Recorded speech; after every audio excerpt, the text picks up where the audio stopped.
சீரியல்களின் full எபிசோடுகளை Sun டிவியில் ஒளிபரப்பான உடனே எக்ஸ்க்ளூசிவாக சன் நெக்ஸ்டில் மட்டும் ஃப்ரீயா பாருங்கள்.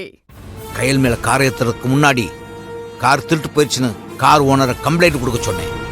அவங்க நான் சொன்ன மாதிரி போலீஸ்ல கம்ப்ளைண்ட் கொடுத்து எஃப்ஐஆர் போட்டேன்.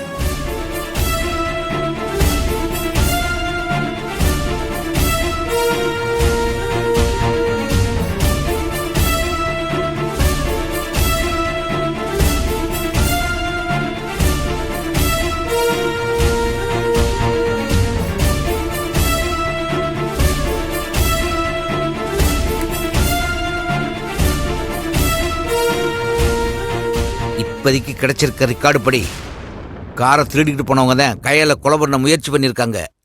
இதுக்கு நமக்கு எந்த சம்மந்தம் இல்லைங்கிறதான் போலீஸோட நிலைப்பாடு.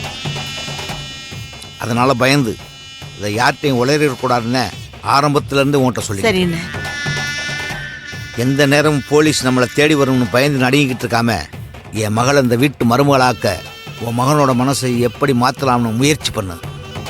சரிண்ணே. உனக்கு தெரியாத இன்னொரு ஹாட் நியூஸ் சொல்லவா?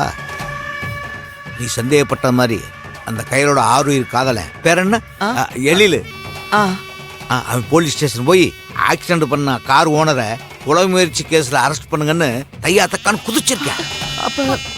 ஆனா போலீஸ் நான் சொன்னதை காரணம் காட்டி போதிய ஆதாரம் இல்லாம யார் மேலே நடவடிக்கை எடுக்க முடியாதுன்னு வீட்டுக்கு அனுப்பிச்சிட்டாங்க. காதலி மேல கார் ஏத்தினவனே ஒன்னும் பண்ண முடியலன்னு விரக்தியில சுத்திக்கிட்டு இருக்கேன்.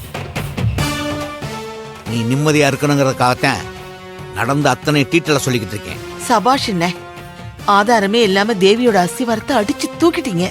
எங்க தூக்குனே? நான் போட்ட மாஸ்டர் பிளான்ல இருந்து தப்பிச்சு பாலா போனவ கண்முழிச்சிட்டாளாம்.